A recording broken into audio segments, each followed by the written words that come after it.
नमस्कार, आप देख रहे हैं दूरदर्शन किसान। खेती और किसानी से जुड़ी नवीनतम जानकारियों के साथ इस खास कार्यक्रम में आप सभी का स्वागत है। मैं हूं ज्योत्सना टंडन। आइए बताते हैं क्या है नया आज के कार्यक्रम में। खरीफ विपणन सीजन 2020-21 के दौरान एमएसपी पर खरीद जारी। धान खरीद में पिछले वर्ष की तुलना में 20.18% की वृद्धि के एमएस खरीद संचालन के तहत 42,422.49 करोड़ रुपए के एमएसपी मूल्य धान की खरीद की गई है, जिससे लगभग 18.91 लाख धान के किसान लाभान्वित हुए हैं। आइए देखते हैं एक खास रिपोर्ट।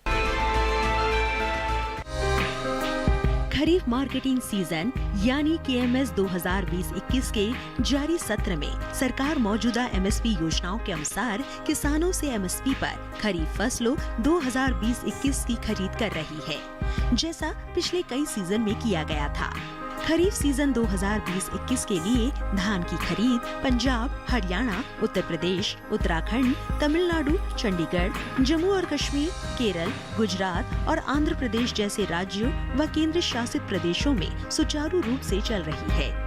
वर्तमान में जारी केएमएस खरीद संचालन के तहत एमएसपी पर 42,422.49 करोड़ रुपए मूल्य के धान की खरीद की गई है। मूल्य की धान की खरीद की गई है और इससे लगभग 18,91,000 किसान लाभान्वित हुए हैं। सरकार ने अपनी नोडल एजेंसियों के माध्यम से 3 नवंबर 2020 तक 18,523.69 MT मूंग, उड़द, मूंगफली की फली और सोयाबीन की खरीद की है, जिसका एमएसपी मूल्य 100 करोड़ 11 लाख रुपए है और इससे तमिलनाडु, महाराष्ट्र, गुजरात, हरियाणा और राजस्थान के 11,243 किसानों को लाभ मिला है। इसी तरह 52 करोड़ 40 लाख रुपए के एमएसपी मूल्य पर 5,089 MT कोबरा यानी 12 फसल की खरीद की गई है, जिससे कर्नाटक और तमिलनाडु के 3,961 किसान लाभान्वित हुए हैं। खरीफ दलहन और तिलहन के संबंध में राज्य व संघ शासित प्रदेश की सरकारें आवक के आधार पर अपनी तय की गई तिथि से खरीद शुरू करने के लिए आवश्यक तैयारी कर रही है। पंजाब, हरियाणा, राजस्थान, मध्य प्रदेश और तेलंगाना राज्यों में एमएसपी के तहत बीज कपास की खरीद का कार्य सुचारू रूप से चल रहा है। 3 नवंबर 2020 तक 2,24,235 लाख रुपए मूल्य की 7,70,802 कपास गांठों की खरीद की गई है, जिससे 1,47,480 किसान लाभान्वित हुए। भारतीय सीईओ फोरम में जलवायु परिवर्तन पर मुख्य घोषणा पत्र पर हस्ताक्षर किए जाएंगे। जलवायु परिवर्तन के खिलाफ लड़ाई में निजी क्षेत्र भारत सरकार के साथ मिलकर काम करने के लिए तैयार है। इसी विषय पर देखिए एक रिपोर्ट। केंद्रीय पर्यावरण मंत्री श्री प्रकाश जावड़ेकर की अध्यक्षता में 5 नवंबर 2020 को आयोजित एक उच्च स्तरीय वर्चुअल कार्यक्रम के दौरान जलवायु परिवर्तन पर निजी क्षेत्र के घोषणा पत्र पर हस्ताक्षर होने और उसे जारी किए जाने की उम्मीद है। भारत जलवायु परिवर्तन पर संयुक्त राष्ट्र फ्रेमवर्क कन्वेंशन के तहत पेरिस समझौते का एक हस्ताक्षरकर्ता देश है। अपने राष्ट्रीय तौर पर निर्धारित योगदान के तहत भारत ने जलवायु परिवर्तन पर 3 मात्रात्मक लक्ष्य निर्धारित किए हैं। ये लक्ष्य इस प्रकार है: वर्ष 2005 के स्तर से 33 से 35% घटाना, वर्ष 2030 तक गैर जीवाश्मी ईंधन आधारित ऊर्जा संसाधनों से लगभग 40% संचयी बिजली स्थापित क्षमता हासिल करना, वर्ष 2030 तक अतिरिक्त वन एवं वृक्ष आवरण के माध्यम से 2.5 से 3 अरब टन कार्बन डाइऑक्साइड समतुल्य अतिरिक्त कार्बन सिंक तैयार करना। निजी क्षेत्र कम कार्बन उत्सर्जन वाली स्थायी अर्थव्यवस्था बनाने में महत्वपूर्ण भूमिका निभाता है। निजी क्षेत्र ने जलवायु परिवर्तन पर कई स्वैच्छिक कार्य किए हैं, जो भारत के एनडीसी लक्ष्यों को हासिल करने में योगदान कर सकते हैं। क्योटो प्रोटोकॉल के स्वच्छ ऊर्जा विकास ढांचे में भारत की भागीदारी से निजी क्षेत्र को भी लाभ हुआ है और आगे चलकर पेरिस समझौते का अनुच्छेद 6 जलवायु परिवर्तन एवं सतत विकास उद्देश्यों को पूरा करने के लिए कहीं अधिक अवसर प्रदान करता है। जलवायु परिवर्तन पर सरकारी और निजी क्षेत्र की समन्वित भागीदारी से देश के हितों की रक्षा करने में मदद मिलेगी। साथ ही इससे ये भी सुनिश्चित होगा कि भारत पेरिस समझौते के तहत अपने जलवायु परिवर्तन दायित्वों को पूरा करने की दिशा में अग्रसर है। गंगा उत्सव 2020 में जल शक्ति मंत्री श्री गजेंद्र सिंह शेखावत ने कहा है कि कैसे माननीय प्रधानमंत्री नरेंद्र मोदी का अविरल और निर्मल गंगा का आह्वान जन आंदोलन बन गया है। इसी विषय पर देखिए एक रिपोर्ट। श्री गजेंद्र सिंह शेखावत ने कहा कि गंगा संरक्षण एक सतत कार्य है, इसलिए हमें इसमें जन भागीदारी को बढ़ावा देना होगा। हमें लोगों में कर्तव्य की भावना पैदा करनी होगी। ये तभी हो सकता है जब हम लोगों को ये एहसास करा पाए कि गंगा हमें क्या प्रदान करती है। उन्होंने कहा कि गंगा उत्सव जैसे समारोह जन भागीदारी को प्रोत्साहित करने के लिए बहुत ही महत्वपूर्ण है। गंगा संरक्षण सिर्फ सरकार का काम नहीं है, बल्कि इसमें निरंतर रूप से जनता से जुड़ाव और संवाद जरूरी है। संगीतकार कैलाश खेर ने कहा कि गंगा घाटों पर प्रैक्टिस करते हुए मुझे मां गंगा से गाने की प्रेरणा मिली। उनकी संगीत प्रस्तुति ने दर्शकों को मंत्रमुग्ध कर दिया।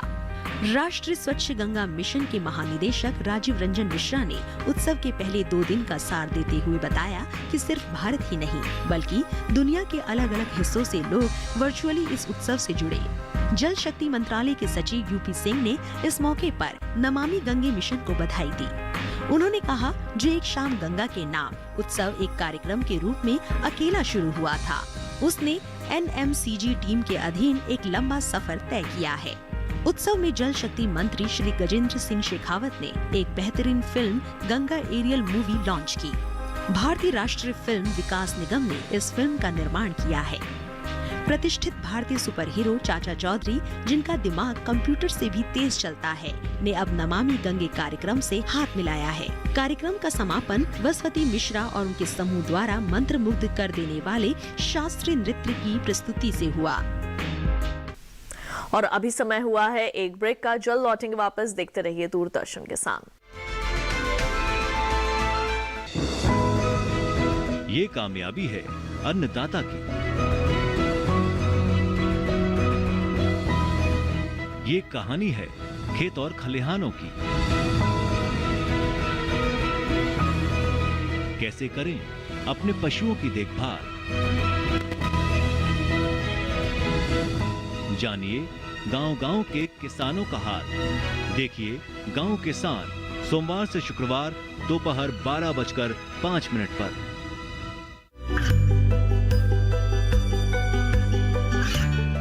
गांवों और पिछड़े क्षेत्रों में सरकारी योजनाओं की जानकारी पहुंचा। देश में कौशल और क्षमता विकास कर ग्रामीणों को सामाजिक बदलाव और विकास से जोड़ने की दूरदर्शन किसान की पहल चौपाल चर्चा देखें सोमवार से शुक्रवार सुबह 9 बजे। ब्रेक के बाद एक बार फिर आप सभी का स्वागत है हमारे खास कार्यक्रम में। आइए कार्यक्रम में बढ़ते हैं आगे। देश में हो रहे कृषि सुधार समग्र विकास का आधार बनेंगे 3 नए कानून: कृषि उपज व्यापार और वाणिज्य अधिनियम 2020, कृषक कीमत आश्वासन अधिनियम 2020 और कृषि सेवा पर करार अधिनियम 2020। आइए जानते हैं इसके बारे में विस्तार से।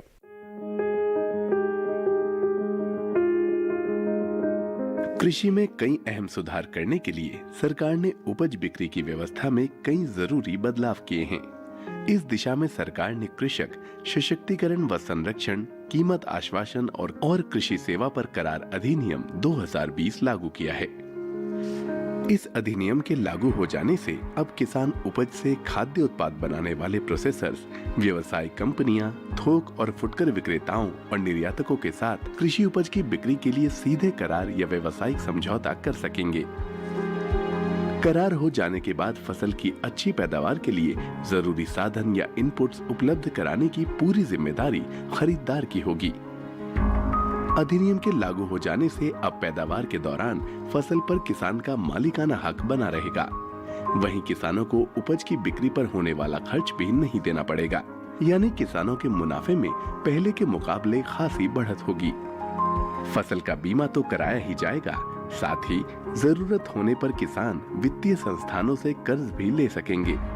इतना ही नहीं, किसानों को मौसम के जोखिम और बाजार के उतार चढ़ाव से भी सुरक्षा मिलेगी। ये अधिनियम अनुबंधित किसानों को नियमित और समय पर भुगतान की सुविधा भी देता है।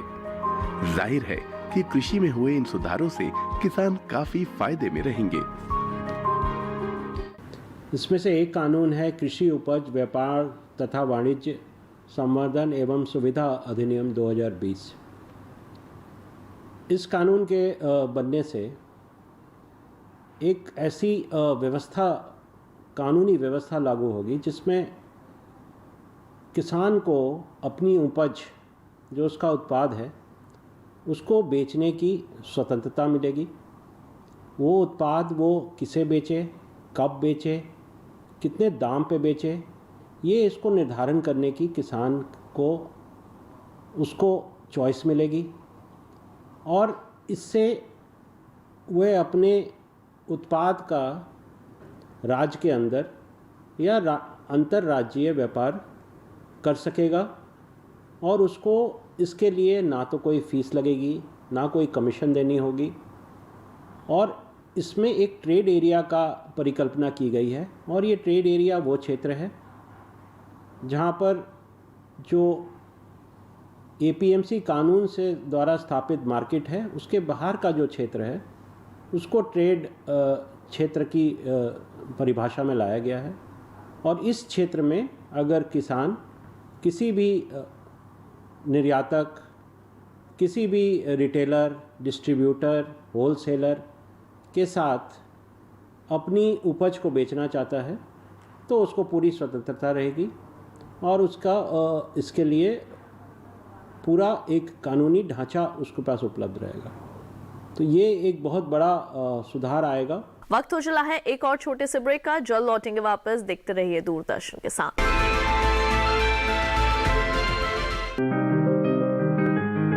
बीमारियों से कैसे बचेगी फसल?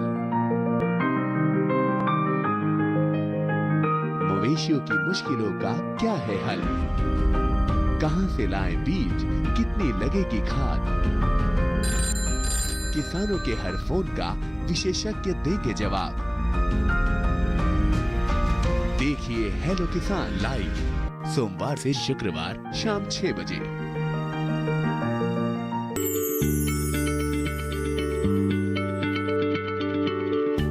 क्या आप किसी बीमारी से परेशान हैं? चाहते हैं डॉक्टर की सलाह? तो हम हैं आपके साथ। बताएंगे आपको जीने की राह। समस्याएं आपकी, समाधान देश के मशहूर विशेषज्ञों के। घर बैठे बात करें देश के जाने माने डॉक्टरों से। हमारे लाइव प्रोग्राम स्वस्थ किसान में हर शनिवार शाम 6 बजे से 7 बजे तक। ब्रेक के बाद एक बार फिर आप सभी का स्वागत है। अब आइए देखते हैं किसान की सफलता गाथा।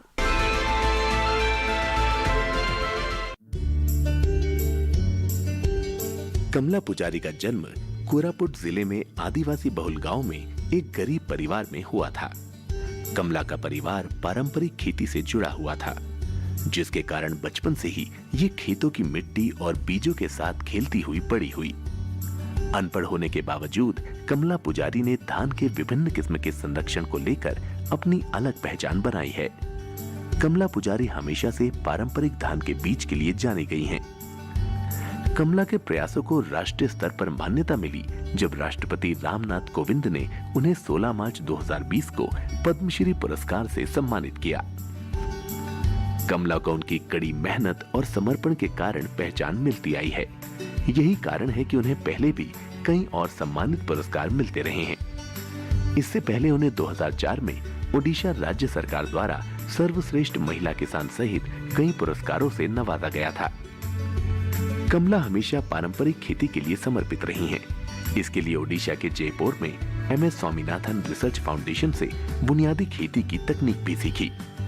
फाउंडेशन ने कमला को अपने गांव की कुछ अन्य महिलाओं के साथ एक बीज बैंक बनाने में भी मदद की। अपने प्रशिक्षण के समाप्त होने के बाद कमला ने अन्य लोगों और साथ ही किसानों को रासायनिक उर्वरकों का उपयोग बंद करने के लिए प्रोत्साहित किया। वो और कुछ साथी ग्रामीणों ने समूह बनाए और घर घर जाकर आसपास के गांवों में जैविक खेती के बारे में जागरूकता फैलाई। उनके प्रयासों के परिणाम स्वरूप पटपूत गांव और नवरंगपुर जिले के पड़ोसी गांवों में किसानों ने रासायनिक खाद छोड़ दी। MS स्वामीनाथन रिसर्च फाउंडेशन में परीक्षण समाप्त होने के बाद कमला जैविक खेती में जुट गई।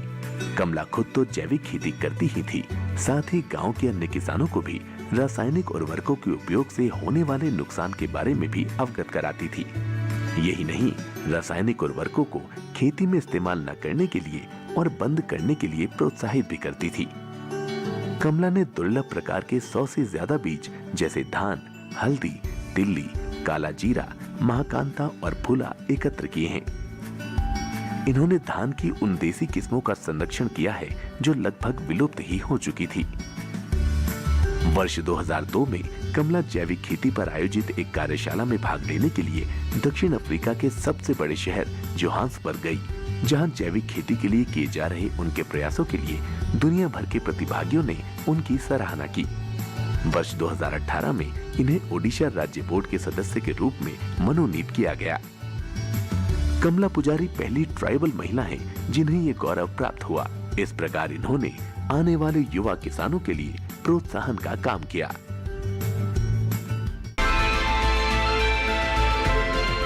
पराली प्रबंधन पर खास जानकारी के लिए आइए देखते हैं ये रिपोर्ट।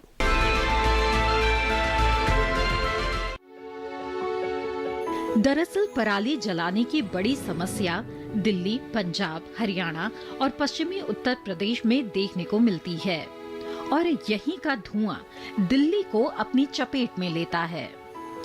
इसलिए सरकार इन सीटू फसल अवशेष प्रबंधन में इन्हीं राज्यों पर ज्यादा ध्यान दे रही है। ये ऐसी योजना है जिसमें खेत के अवशेष खेत में काम आ जाते हैं और अगली फसल के लिए उपयोगी भी साबित होते हैं।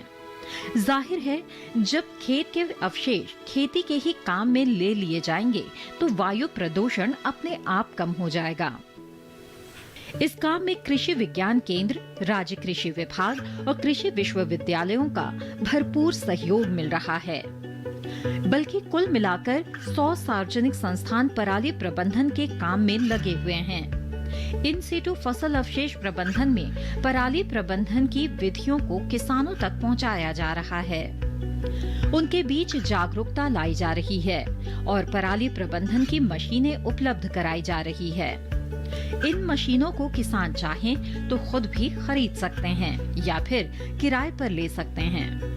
वैज्ञानिक गांव-गांव जाकर मशीनों को प्रदर्शित कर रहे हैं ताकि किसान अपनी आंखों से इनके फायदे देख सकें और फिर इन्हें अपना सकें। धान काटने के बाद किसानों को जल्द से जल्द गेहूं बोना होता है। धान की पराली को जुताई के जरिए नष्ट करना मुश्किल होता है और इसे गलने में भी समय लगता है। ऐसे में उनके पास खेतों में ही इसे जला डालने के अलावा और कोई चारा नहीं होता। अब वैज्ञानिकों ने ऐसी तकनीक इजाद की है जिसके जरिए बिना जुताई के ही धान के खेत में गेहूं की बुआई की जा सकती है। हैप्पी सीडर इसमें सबसे प्रमुख भूमिका निभा रहा है। पराली, जिसे किसान बेकार की वस्तु समझ रहे हैं, दरअसल ये बहुत ही काम की चीज है। ये अच्छी खाद भी है, पलवार भी और खरपतवार नाशक भी। जाहिर है, इसके इस्तेमाल से किसानों की लागत कम हो जाती है और फसल भी अच्छी होती है। पराली प्रबंधन के मामले में खुद प्रधानमंत्री दिलचस्पी ले रहे हैं। उन्होंने इन सीटू फसल अवशेष प्रबंधन प्रथाओं के कार्यान्वयन के सुझाव और मार्गदर्शन के लिए उच्च स्तरीय टास्क फोर्स का गठन किया है। इसके अलावा केंद्र सरकार ने पराली प्रबंधन से संबंधित मशीनें मुहैया कराने के लिए 1152 करोड़ रुपए के बजट का प्रावधान भी किया है। किसानों को 80% की सब्सिडी पर पराली प्रबंधन की मशीनें दी गई हैं।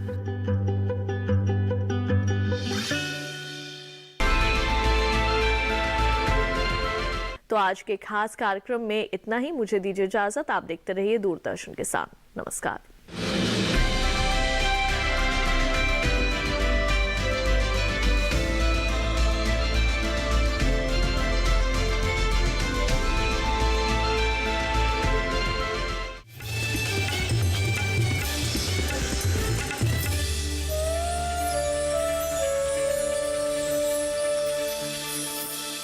अच्छा तुम ब्लॉक गए थे क्या? जी चाची। हाँ, लेकिन वहाँ इसको कुछ खाद मिला नहीं। क्यों, क्या हुआ? चाची हम 2 बोरा के लिए गए थे, लेकिन वो एक ही खाद का बोरा दिया। एक ही बोरी दी? लेकिन अब तो भरपूर मात्रा में किसानों को खाद और बीज मिल रहे हैं। जी चाची। तो चाची इसको क्यों नहीं मिला? लगता है तुमसे कोई गलती हो गई होगी। गांव हंटर बाबू का देखिए सोमवार से शुक्रवार रात 8:30 बजे। बदलते मौसम में सर्दी जुकाम से होने वाली समस्याएं, साथ ही टॉन्सिल और साइनस की नब्ज टटोलता एक ज्ञानवर्धक कार्यक्रम। टॉन्सिल और साइनस को कैसे करे माइनस। कैसे हैं आप? रविवार सुबह 10 बजे डीडी किसान पर। लिखा जा रहा है ग्रामीण अर्थव्यवस्था का नया विधान। सफलता की गाथाएं गुथेंगी और मत कर निकलेगा नया समाधान। नई तकनीकें, नए तरीके करेंगे किसानों को मालामाल। वैज्ञानिक आधार ही बनेगा अब हर कामयाबी की मिसाल। किसानों, वैज्ञानिकों और कृषि उद्यमियों से होंगी बातें। आमदनी की बनेंगी नई राहें। जागो, फिर चलो उजालों की ओर। आओ मिलकर बढ़ाएं एक कदम उन्नति की ओर। एक कदम उन्नति की ओर, हर बुधवार शाम 4:30 बजे।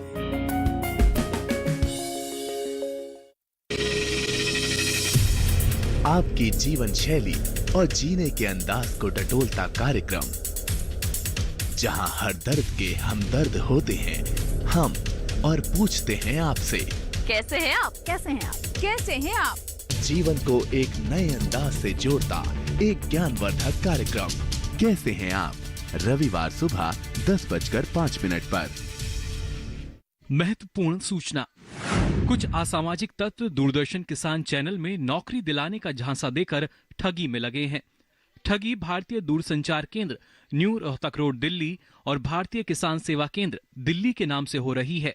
संभव है कि इस तरह की कुछ और फर्जी कंपनियां और लोग ठगी में लगे हों। दर्शक ऐसे ठगों से सावधान रहें और कोई डीडी किसान में नौकरी दिलाने के लिए रुपए मांग रहा हो तो तुरंत ऐसे व्यक्ति को पुलिस के हवाले करें। मैं पढ़ना चाहती हूँ और कुछ बनना चाहती हूँ, और मैं चाहती हूँ हमारे गांव के बच्चे को शिक्षा और चिकित्सा का अधिकार मिले। मुझे मेरे गांव का विकास करना है। इस गांव में रखाई क्या है? मुझे तो शहर जाना है और बड़ा आदमी बनना है। हमें तो सिर्फ पैसा कमाना है। रास्ता सीधा हो या टेढ़ा। जहाँ सुमति तहाँ संपत्ति नाना, जहाँ कुमति तहाँ विपत्ति निधाना। किसके रोके रुका है सवेरा, सोमवार से शुक्रवार रात 9 बजे डीडी किसान चैनल पर। सेहत से भरपूर हमारे पारंपरिक पकवान, जैसी आबो हवा वैसा खान पान, स्वाद और पोषण का लीजिए मजा। देखिए हमारी पाकशाला। कृषि की उन्नत तरीकों की खोज, लाभकारी कृषि तकनीक से जुड़े शोध, लागत से 2 गुना लाभ पा रहे किसानों की सलाह, युवा किसानों की भागीदारी से बदलते नए भारत की तस्वीर।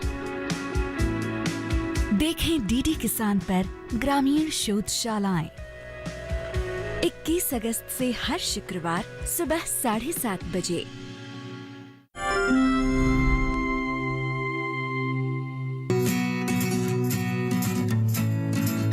उत्तर कन्नड़ जिले के शिरसी तालुक में नीरनल्ली एक छोटा सा गांव है। प्राकृतिक सौंदर्य से नवाजे गए इस स्थान में बारिश सदैव होती है। जंगल की इस कुदरती सुंदरता के मध्य में बसे 30 एकड़ की जमीन में विविध प्रकार की फसलों की खेती के साथ सफलता को नया आयाम दिया है एक पढ़ी लिखी महिला किसान ने, और उनका नाम है वेदा सीताराम हेगड़े।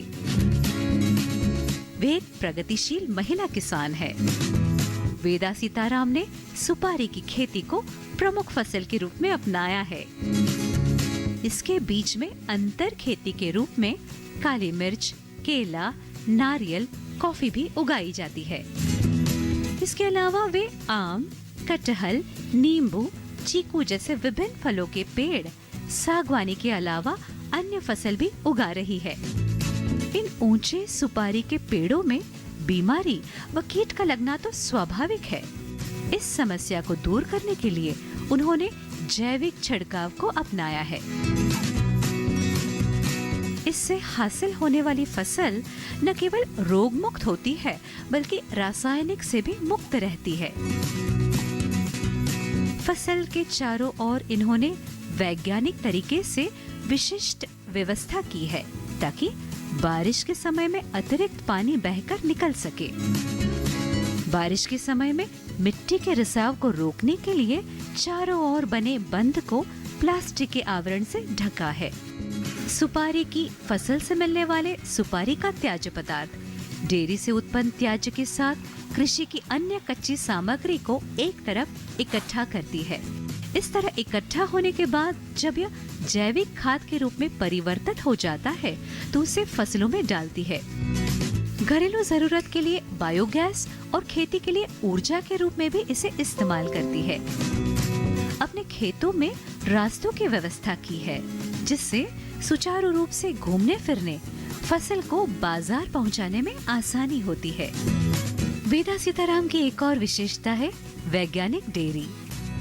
वे लगभग 70 गायों की देखभाल बहुत ही लगाव और चाव के साथ कर रही है। उस जगह को इस तरह से बनाया है कि हवा और रोशनी की प्रचुर मात्रा बनी रहे। दूध दुहने के लिए मशीन लगी है।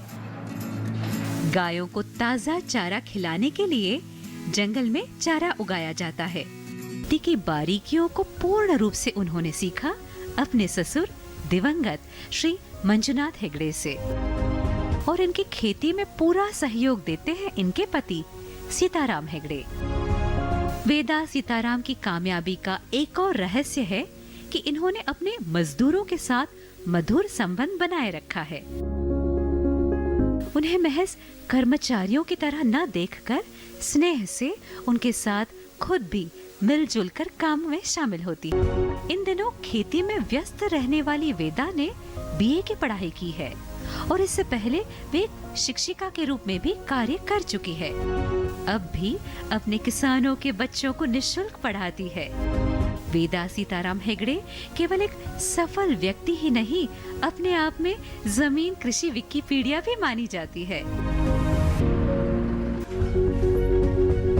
महिला सशक्तिकरण को एक नया आयाम दिया है वेदा सीताराम हेगड़े ने। जी हाँ, महिलाओं को उन्हीं के आंगन में फूलों की नर्सरी का प्रशिक्षण देकर उनके आर्थिक स्तर को ऊंचा उठाकर उनकी जिंदगी सुधारी है। संपूर्ण जैविक खेती, स्वच्छता, अनुशासन, ये सभी वेदा सीताराम हेगड़े की कामयाबी के रहस्य है।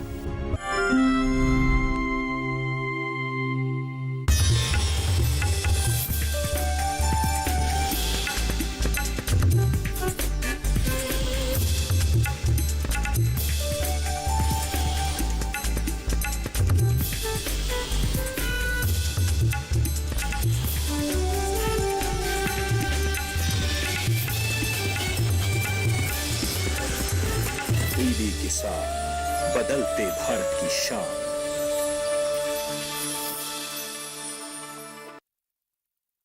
Agriculture insurance company of India limited प्रस्तुत करते हैं मौसम खबर। संपन्न भारत की पहचान, बीमित फसल, खुशहाल किसान।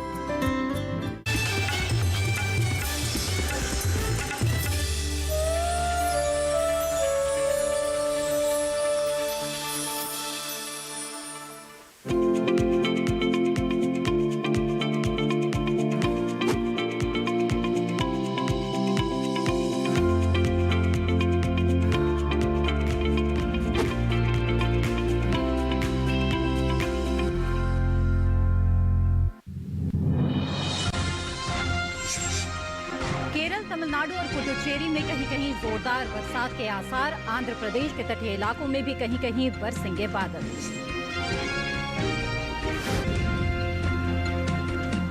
पंजाब, हरियाणा और दिल्ली में 2 से 3 डिग्री तक तापमान में गिरावट का अनुमान। तो बिहार और उत्तर प्रदेश में भी 2 से 3 डिग्री तक गिर सकता है पारा। जम्मू में गेहूं, चना, मटर और मसूर की बुआई जारी रखें। तो हिमाचल के पहाड़ी इलाकों में किसान करते रहें धान की कटाई।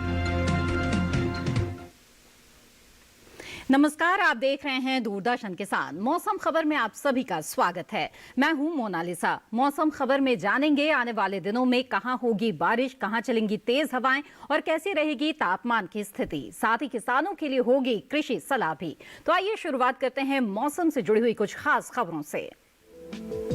अगले 3 से 4 दिनों के दौरान पंजाब, हरियाणा और चंडीगढ़ में 2 से 3 डिग्री तक तापमान में गिरावट का अनुमान है। इसके साथ ही दिल्ली और उत्तर प्रदेश में भी 2 से 3 डिग्री तापमान गिरने की संभावना है।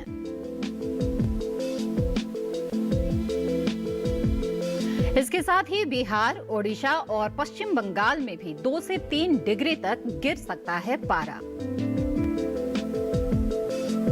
जहां तो देश के कुछ हिस्से जहां तापमान में गिरावट का अंदेशा है, वहीं शनिवार को ओडिशा के कुछ हिस्सों में हल्का कोहरा छाने का अंदेशा है।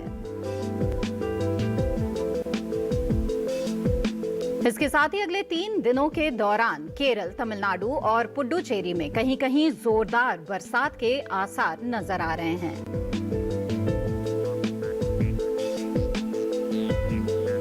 दो दिन केरल, तमिलनाडु और पुडुचेरी में कहीं कहीं बिजली चमकने के साथ ही तेज हवाएं चलने की संभावनाएं हैं।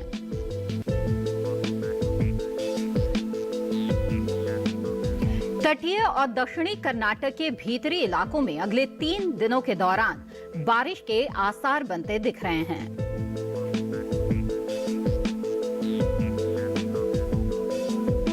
और आंध्र प्रदेश के तटीय इलाकों में भी इस दौरान कहीं कहीं बादल बरस सकते हैं।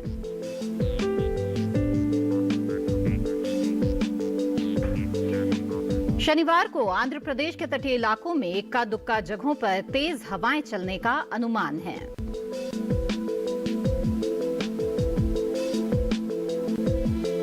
वहीं रविवार को अंडमान और निकोबार द्वीप समूह में तेज बारिश हो सकती है। आइए अब डालते हैं नजर बारिश के अनुमान पर और जानते हैं कि अगले 2 दिन कहां होगी बारिश और कहां रहेगा मौसम साफ।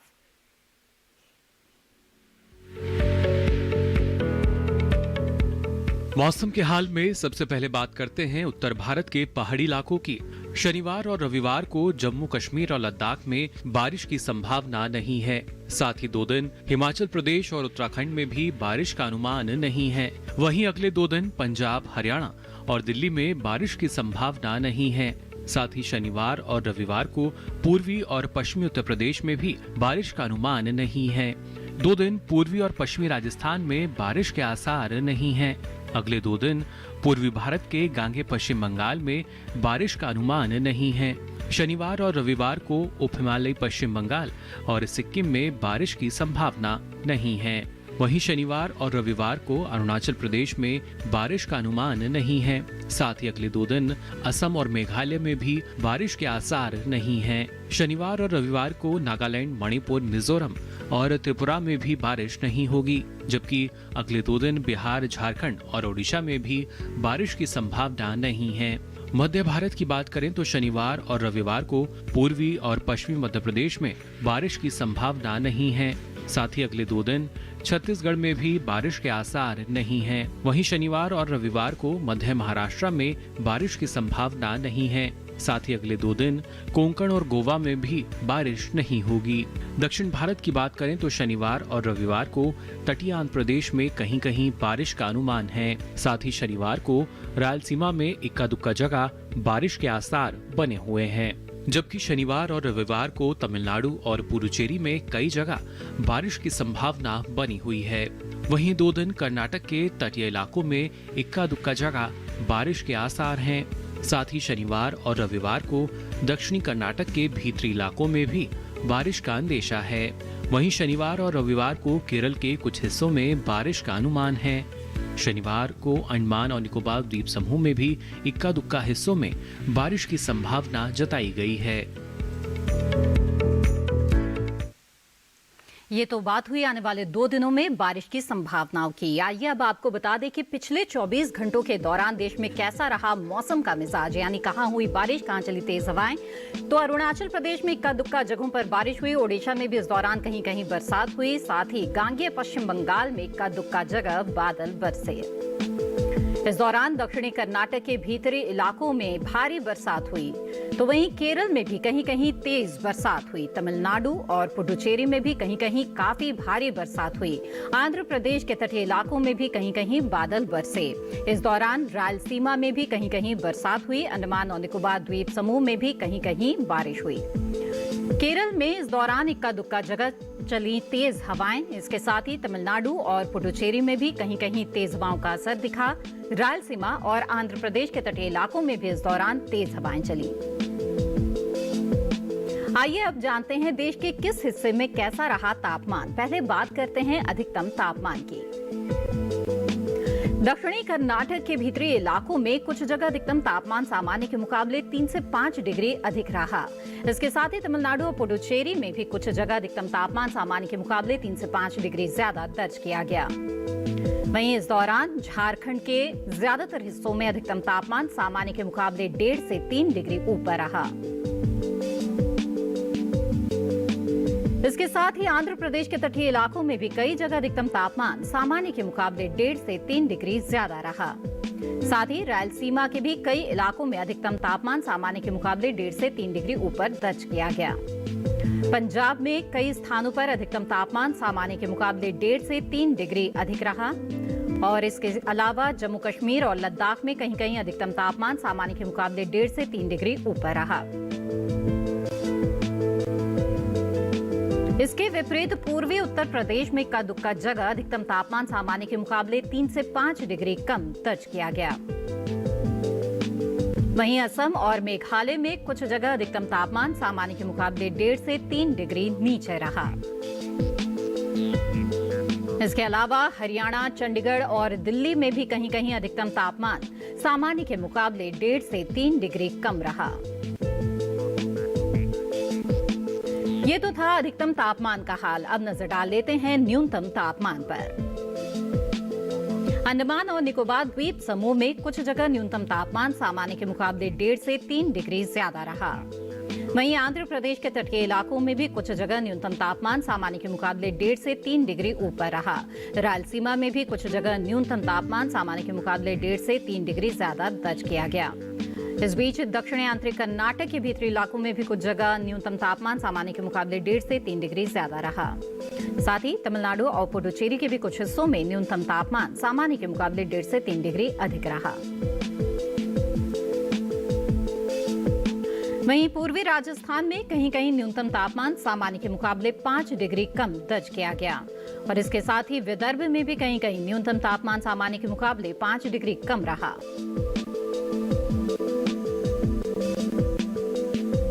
इस बीच बिहार में कुछ जगह न्यूनतम तापमान सामान्य के मुकाबले 3 से 5 डिग्री कम दर्ज किया गया। तो हरियाणा और दिल्ली में भी कुछ स्थानों पर न्यूनतम तापमान सामान्य के मुकाबले 3 से 5 डिग्री कम रहा। इसके साथ ही उत्तर प्रदेश में कई जगह न्यूनतम तापमान सामान्य के मुकाबले 1.5 से 3 डिग्री कम रहा। और इस बीच देश में सबसे कम तापमान पूर्वी मध्य प्रदेश के उमरिया में 9.1 डिग्री सेल्सियस दर्ज किया गया। और इसके साथ बुलेटिन में फिलहाल वक्त है एक छोटे से ब्रेक का। ब्रेक के बाद जानेंगे कैसे करें रबी प्याज की खेती। आप बने रहें दूरदर्शन किसान पर। Come on boys, let's go practice. अरे रुक यार, मेरे बैंक अकाउंट में गलत एंट्री का प्रॉब्लम हो गया है। अरे तो बैंक को कंप्लेन करना। बैंक को लिखे 1 महीना हो गया है, बट वो गूगली पे गूगली डाले जा रहा है। तो आरबीआई के बैंकिंग लोकपाल को इन्फॉर्म करो। रुक, मैं समझाता हूँ। जैसे क्रिकेट में थर्ड अंपायर, वैसे ही आरबीआई का बैंकिंग ओम्बड्समैन। आरबीआई कहता है अगर बैंक आपकी कंप्लेंट को 1 महीने में नहीं सुलझाता तो आरबीआई के बैंकिंग ओम्बड्समैन में कंप्लेंट करो। ये आरबीआई का आसान तरीका है आपकी कंप्लेंट सुलझाने का, और वो भी फ्री। समझे? आरबीआई कहता है जानकार बनिए, सतर्क रहिए।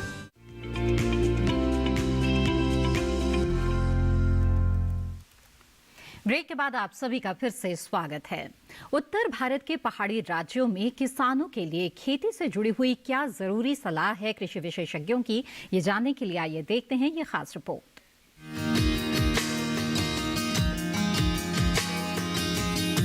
ये मौसम बुआई और कटाई के लिहाज से बहुत अहम है। देश के ज्यादातर हिस्सों में धान की कटाई का काम पूरा हो चुका है। ऐसे में किसानों को सलाह है कि बिना देरी करे अगली फसल के लिए खेतों को तैयार कर लें। अगर उत्तर भारत के पहाड़ी राज्यों की बात करें तो जम्मू कश्मीर के जम्मू इलाके में इन दिनों गेहूं, चना, मटर और मसूर की बुआई जारी रखें। यहाँ के किसान सर्दियों के आलू की रोपाई भी करते रहें और सरसों की बुआई पूरी कर लें। बुआई के लिए उचित मात्रा में उन्नत किस्मों के बीजों का चयन करें। आलू की रोपाई और गेहूं की बुआई के लिए खेत तैयार करने की बात की जाए तो पहले खेतों की साफ सफाई करें। उसके बाद और बुआई के कुछ दिन पहले खेत में सिंचाई करें। जब पानी सूख जाए और बुआई लायक हल्की नमी मिट्टी में रहे तो खेत में अच्छे से जुताई करें। जरूरत पड़ने पर खेत की 2 से 3 बार जुताई कर लें ताकि मिट्टी मुलायम और ज्यादा उपजाऊ हो जाए। आलू की रोपाई के अलावा गेहूं और सरसों की बुआई कतारों में करना ज्यादा ठीक रहेगा। बुआई के समय सभी कतारों की उचित दूरी का ध्यान रखें। 1 हेक्टेयर में 100 किलोग्राम बीज गेहूं की बुआई के लिए पर्याप्त है। इस तरह मटर की बुआई से पहले भी 2 से 3 बार खेत में जुताई करें। मटर की बुआई नवंबर महीने के अंत तक पूरी कर लें। घाटी इलाके में सरसों, जई, बरसीम, मटर और गेहूं की बुआई करते रहें। 140 किलोग्राम प्रति हेक्टेयर के हिसाब से जई की बुआई की जा सकती है। केसर की तुड़ाई सुबह के समय करें। फूल 2 दिन होने के बाद ही केसर की तुड़ाई कर लें।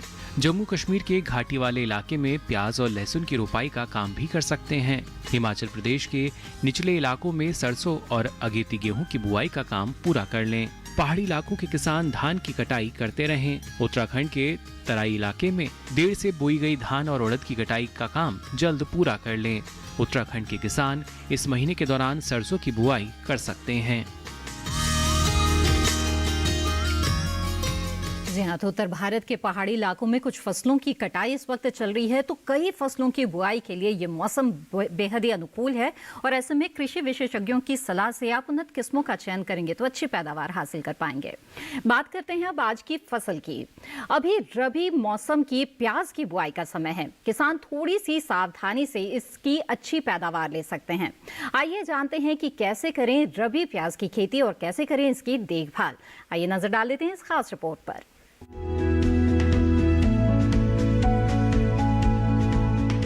वैसे तो प्याज खरीफ में भी उगाई जाती है, लेकिन ये मुख्य रूप से रबी की ही फसल है। इसकी पौध अक्टूबर और नवंबर में लगाई जाती है। पौध तैयार होने पर इसे खेतों में रोपा जाता है। सबसे ज्यादा प्याज महाराष्ट्र में बोई जाती है। देश की कुल उपज का करीब 30% हिस्सा महाराष्ट्र से ही आता है। इसके अलावा इसे कर्नाटक, मध्य प्रदेश और आंध्र प्रदेश में भी प्रमुखता से बोया जाता है। जीवांश युक्त और उचित जल निकास वाली दोमट या बलुई दोमट मिट्टी इसके लिए सर्वाधिक उपयुक्त है। नर्सरी यानी पौधशाला में क्यारी की चौड़ाई 1 मीटर से कुछ ज्यादा, जबकि लंबाई आवश्यकता के अनुसार होनी चाहिए। फिर भी 5 से 10 मीटर लंबी क्यारी उपयुक्त मानी जाती है। 1 हेक्टेयर जमीन के लिए 10 किलो बीज चाहिए। बुआई से पहले बीजों को उपचारित करना ना भूलें। पौधशाला में 2 क्यारियों के बीच एक नाली बनाई जाती है। उसी से सिंचाई और निराई गुड़ाई का काम लिया जा सकता है। प्याज की रुपाई कतारों में करें। 2 कतारों के बीच की दूरी 15 से 20 सेंटीमीटर, जबकि 2 पौधों के बीच की दूरी 10 से 12 सेंटीमीटर होनी चाहिए। पौध लगाने के तुरंत बाद सिंचाई ना करें, बल्कि बाद में जरूरत पड़ने पर ही पानी दें। पूरी फसल के दौरान 6 से 7 सिंचाई की आवश्यकता पड़ती है। हमारे देश में प्याज की खपत लगातार बढ़ती जा रही है, यानी इसमें आमदनी की अच्छी संभावनाएं हैं। इसलिए बीजों का चुनाव सोच समझ कर करें और बीज केवल प्रमाणित जगह से ही खरीदें। खरीदते समय बीज का जमाव प्रतिशत, पैकिंग दिनांक, लाट नंबर और मूल्य जरूर चेक कर लें।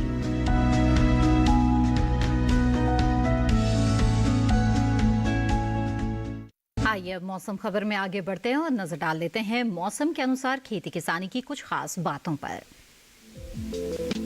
तेलंगाना में मूंगफली, उड़द, मूंग और चने की बुआई करें। तेलंगाना के किसान सूरजमुखी, सरसों और अरंडी की बुआई भी कर सकते हैं। आंध्र प्रदेश में कपास की फसल में तना चूसा का खतरा है। टमाटर, मिर्च, बैंगन की फसल में कीटों और रोगों की निगरानी करते रहें। फसल में रोग और कीट दिखने पर विशेषज्ञ की सलाह लें। अगर संक्रमण वाला रोग दिखे तो संक्रमित पौधों को खेत से उखाड़कर नष्ट कर दें। आंध्र प्रदेश के किसान मिट्टी में नमी को देखते हुए उन्नत किस्म की मूंगफली बोएं। यहां नवंबर महीने के अंत तक मूंगफली की बुआई की जा सकती है। हल्दी की फसल में पत्तों पर पीले धब्बे दिखने पर विशेषज्ञ की सलाह लें। आंध्र प्रदेश में चने की बुआई जल्द पूरी कर लें। और इसी के साथ मौसम खबर में वक्त है एक और छोटे से ब्रेक का। आगे डालेंगे नजर मौसम और खेती से जुड़ी हुई कुछ खास खबरों पर। आप बने रहें दूरदर्शन किसान पर।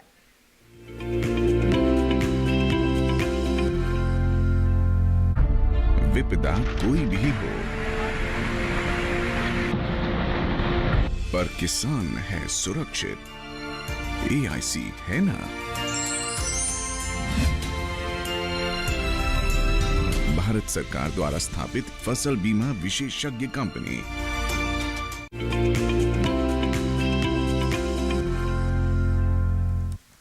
ब्रेक के बाद आप सभी का फिर से स्वागत है।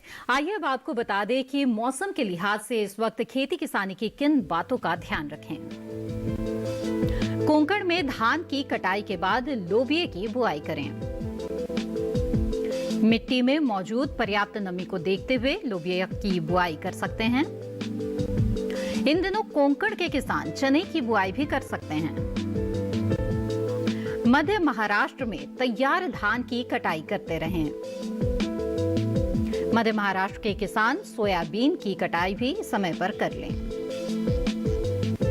यहां मक्का, चना और गेहूं की बुआई का काम कर सकते हैं।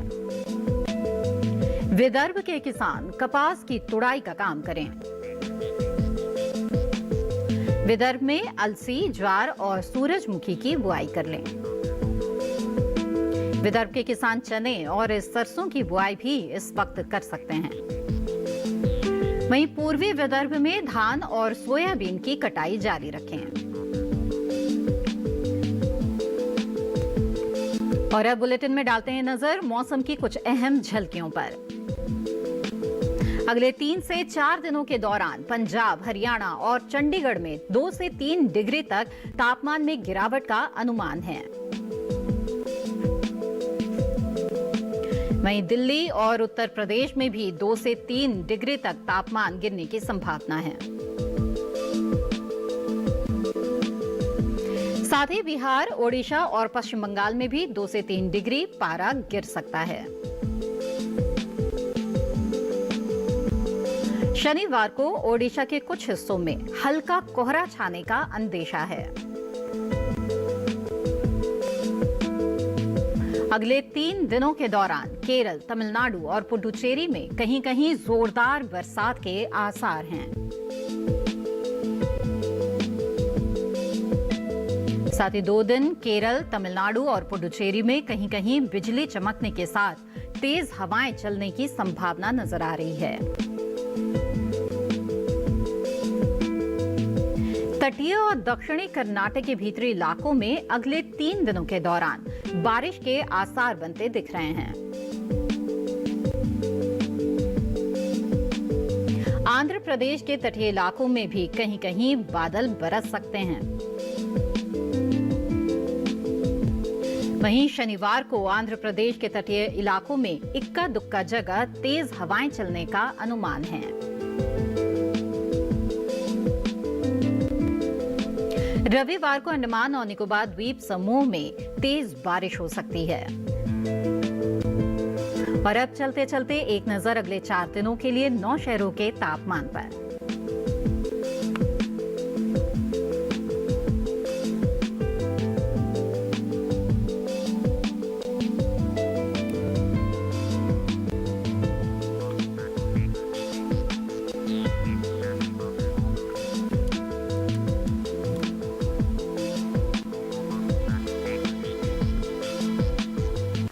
इसी के साथ मौसम खबर में बस इतना ही। उम्मीद है कि मौसम खबर से आपको मदद मिल रही होगी। मौसम का ताजा हाल और कृषि सलाह के साथ फिर होंगे हाजिर। आप बने रहिए दूरदर्शन किसान पर। नमस्कार।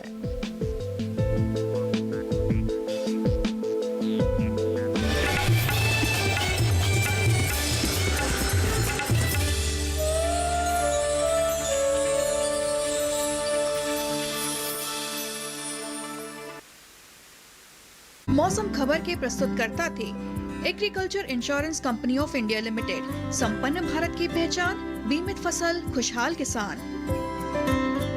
अच्छा, तुम ब्लॉक गए थे क्या? जी चाची, हाँ, लेकिन वहाँ इसको कुछ खाद मिला नहीं। क्यों, क्या हुआ? चाची, हम 2 बोरा के लिए गए थे, लेकिन वो एक ही खाद का बोरा दिया। एक ही बोरी दी? लेकिन अब तो भरपूर मात्रा में किसानों को खाद और बीज मिल रहे हैं। जी चाची। तो चाची, इसको क्यों नहीं मिला? लगता है तुमसे कोई गलती हो गई होगी। गांव हंटर बाबू का देखिए सोमवार से शुक्रवार रात 8:30 बजे।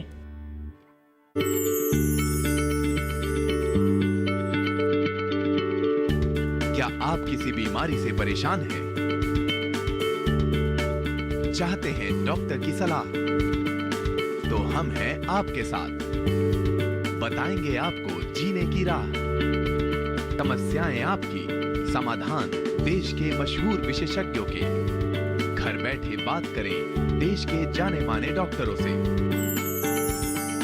हमारे लाइव प्रोग्राम स्वस्थ किसान में हर शनिवार शाम 6 बजे से 7 बजे तक।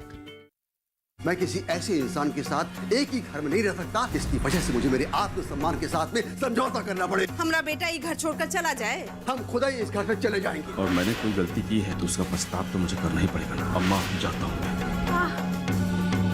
ये संस्कार, ये मर्यादा और ये दहलीज आपकी जान से बढ़कर नहीं है मेरे लिए। कोई है? हमारी माँ जी को कुछ हो गया, खोलिए ना। अब हम डिसाइड करेंगे इसको इस्तेमाल करना है और कैसे करना है। किसके रोके रुका है सवेरा।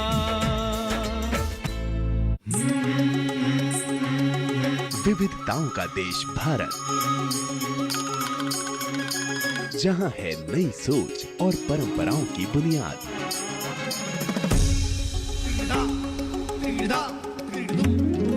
इनसे बन रही है नई पहचान।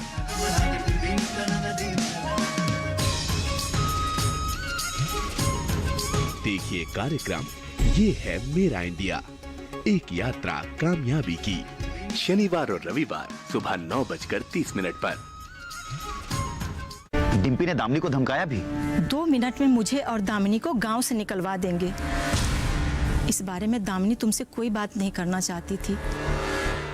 आप तो जानते ही हैं कि वर्तमान में देश कई बाजार क्षेत्रों में बटा हुआ है।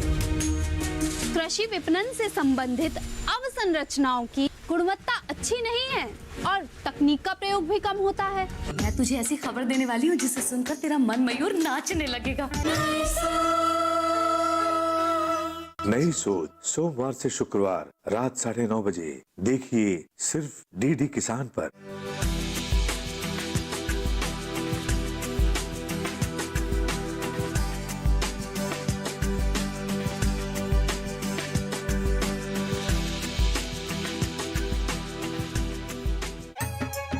रंग बिरंगी संस्कृति, मनमोहनी परंपरा, राजस्थान का हर रंग है दुनिया से जुदा। रजवाड़ों के इस देश की अलग है हर बात। यहाँ पारंपरिक खाने में दिखते हैं शाही ठाट, कहीं दाल बाटी और चूरमा है खास, तो कहीं गट्टे की सब्जी है लाजवाब। गुलगुले और भजिया हैं स्वाद में बेजोड़। काचरी की चटपटी चटनी का नहीं है कोई तोड़। इस हफ्ते राजस्थानी थाली का लीजिए स्वाद। देखिए हमारी पाकशाला शनिवार दोपहर 12 बजे दूरदर्शन किसान पर। क्या सोचते हैं वो जिन्हें चुना आपने? जो आपके हित में है उसे जाना आपने? पूछेंगे हर वो सवाल जो रखता है आपसे सरोकार।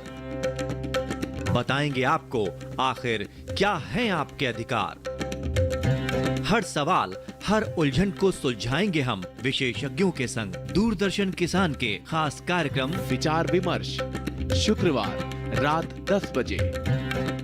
मसाला इंडिया में इस हफ्ते मिली है रसोई की शान जादुई मसाले अजवाइन से।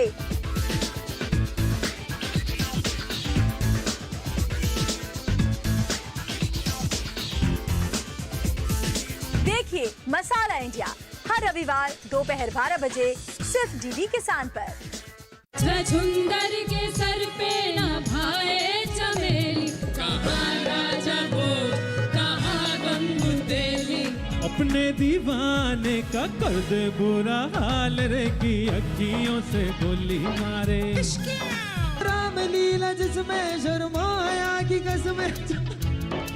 Sorry sir.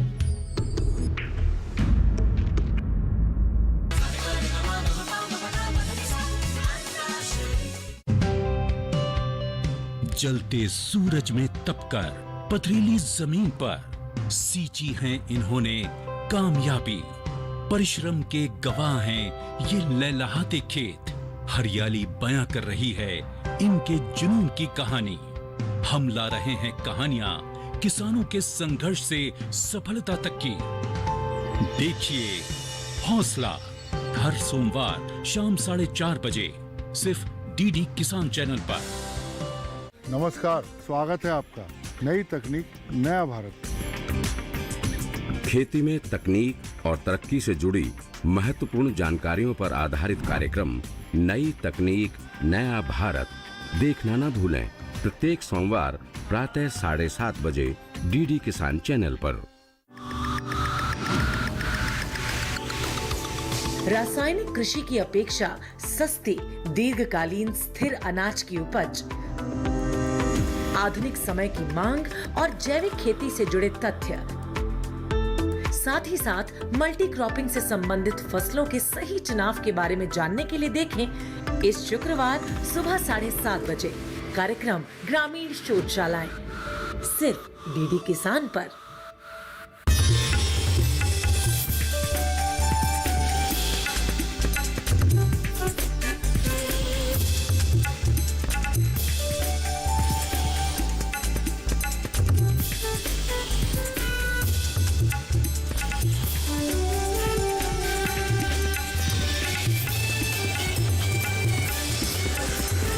डीडी किसान, बदलते भारत की शान।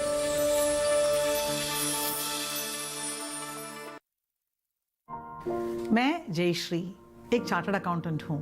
जब मैं सीए की छात्रा थी तब मुझे लेप्रेसी यानी कुष्ठ नाम का रोग हुआ। उसके लक्षण थे दाएं हाथ का एक दाग जो 1 साल से बढ़ रहा था और हाथ में कुछ सुन्नपन और कमजोरी महसूस हो रही थी। क्योंकि हम इस बीमारी से परिचित नहीं थे, मेरा इलाज शुरू होने में थोड़ी देरी हुई, जिसके कारण हाथ में कुछ विकलांगता है। MDT कुष्ठ रोग की दवा है। मेरा इलाज पूरा होते ही मैं बिल्कुल ठीक हो गई और धीरे धीरे मेरा आत्मविश्वास वापस आया। कुष्ठ रोग के इलाज में देर न करें। त्वचा पे हल्के रंग के सुन दाग, उंगलियों का सुन होना, हाथों पैरों में कमजोरी, चीजें उठाने में तकलीफ, इनमें से कोई भी लक्षण दिखते ही तुरंत जांच कराएं। जल्दी जांच और MDT से पूरा इलाज आपको कुष्ठ रोग एवं विकलांगता से बचा सकता है। लेप्रेसी की जांच एवं इलाज सभी सरकारी अस्पतालों में मुफ्त उपलब्ध है, क्योंकि हम सबका है ये सपना, कुष्ठ रोग मुक्त भारत हो अपना। विपदा कोई भी हो, पर किसान है सुरक्षित। AIC है ना।